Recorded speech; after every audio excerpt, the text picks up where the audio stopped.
ठीक है, तो अब ट्रीटमेंट क्या बनता है? हमने बताया ना, कहीं टक्कर लगी तो इन्फ्लेमेट कर गया, तो पहला फॉर्मूला क्या बना हमारा? इन्फ्लेमेशन। 30 मेडुलस 6 ADR हमने दे दिया। सेकेंडरी, अब वो जो जेली फॉर्म थी वो बाहर आई है, वो क्या हो गया? प्रोलैप्स हो गया। प्रोलैप्स की मीनिंग समझते हो?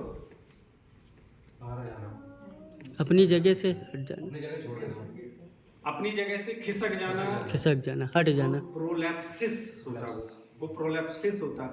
मैं प्रोलैप्स की बात कर रहा हूँ। यही हमें बार बार लिखना है, उस मीनिंग के लिए बार बार लिखना है। प्रोलैप्सिस, यूट्रस प्रोलैप्सिस हो जाता है, एक जगह से दूसरी जगह चला, अपनी जगह से दूसरी जगह शिफ्ट करना। वो प्रोलैप्सिस होता है। ये प्रोलैप्स हुआ है। प्रोलैप्स मतलब जहां वो था अपनी जगह से थोड़ा सा वो इनलार्ज हो गया, बाहर आ गया हल्का सा। इनलार्ज को हमें सख्त करने के लिए क्या ट्रीटमेंट है? मैं आप ही लोगों से बनवा दूंगा फॉर्मूला, मैं नहीं बताऊंगा। कोई चीज अगर फैल गई है तो उसको श्रिंक करने के लिए न्यूरोथेरेपी में क्या देते हैं?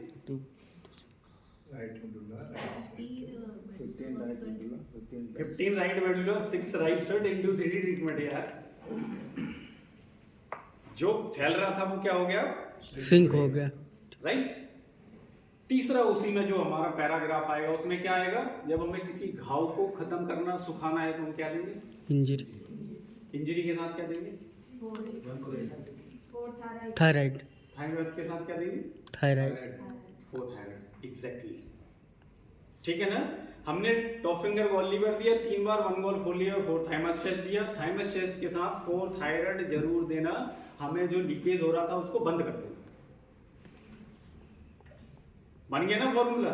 हमने तो नहीं बताया, बस हमें पढ़ने की आवश्यकता है। प्रोलैप्सिस और प्रोलैप्स में फर्क चाहिए, हमें नर्व रूट कंप्रेशन में फर्क चाहिए, ठीक है, हमें डिस्क बल्ज में फर्क चाहिए, हमें इंटरवर्टिब्रल डिस्क में फर्क चाहिए। नर्व रूट कंप्रेशन क्लियर हो गया? किसी को कोई डाउट? No doubt. नहीं है ना? अब हम आते हैं स्पाइनल कॉर्ड कंप्रेशन पे। स्पाइनल कॉर्ड कंप्रेशन जो होता है वो थोड़ी सी मेजर समस्या होती है। स्पाइनल कॉर्ड कंप्रेशन बहुत जर्क या फिर ओस्टियोफाइट्स, जब पेशेंट 40 से 45 साल की उम्र में होता है और उससे अबव होता है, तो उस कंडीशन में क्या होता है? डीजेनेरेटिव फॉर्म में आता है हमारा बोन, हमारा मसल्स।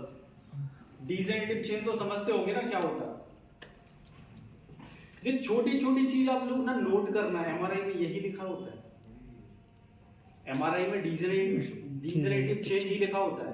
आप ये नोट करो, इनको, इसको गोला बनाओ, 10 बार पढ़ो, 20 बार पढ़ो, 50 बार पढ़ो। डीजेनेरेटिव मीन्स होता है जकड़न, टाइट हो जाना। टाइट। ठीक है, एक उम्र के बाद हमारी हड्डियां, हमारे मसल्स टाइट होने लगते हैं। ठीक है ना? हम अपनी भाषा में कहते हैं कि स्पॉन्डिलाइटिस और स्पॉन्डिलोसिस। स्पॉन्डिलाइटिस और स्पॉन्डिलोसिस मतलब पुराना हो गया तो स्पॉन्डिलोसिस हो गया, करंट नहीं आया तो स्पॉन्डिलाइटिस हो गया। लेकिन बहुत से जो राइटर हैं नहीं मानते, बहुत सी मेडिकल बुक हैं वो नहीं मानते। ठीक है ना? दुनिया में स्पाइन का इलाज नहीं है, आपको पता है? किसी भी जर्नल में, किसी भी बुक्स में, किसी भी नोट्स में स्पाइन को क्योर करने का दावा नहीं है कि ये स्पाइन ठीक होती है। मैंने बहुत सारा पढ़ लिया, लेकिन कहीं भी ये संतोषजनक जवाब नहीं है कि स्पाइन ठीक होता है। लेकिन न्यूरोथेरेपी में आता है। बड़ा मतलब एक सोचने का सब्जेक्ट है कि स्पाइन में दुनिया की डॉक्टर, दुनिया की चिकित्सा फैले, ठीक नहीं होती। सर्जरी करा लीजिए आप, सर्जरी के बाद भी कई पेशेंट मेरे पास आ रहा है। ठीक है ना? सर्जरी में भी क्या होता है, जैसे लीकेज हुआ, लीकेज से वो इंजेक्ट करके उसको माइक्रो सर्जरी, उसको सक्शन कर लेते हैं, वो जो फ्लूइड बाहर था उसको हटा दिया उन्होंने। लेकिन जो डिस्क के ऊपर प्रेशर था वो कंटिन्यू बना ही है, तो वो दर्द नहीं जाएगा। उसके जो कॉम्प्लिकेशंस थे, जैसे झुंझुनाहट थी, जलन थी, बर्निंग सेंसेशन था, वो चला जाएगा, लेकिन पेन नहीं जाएगा।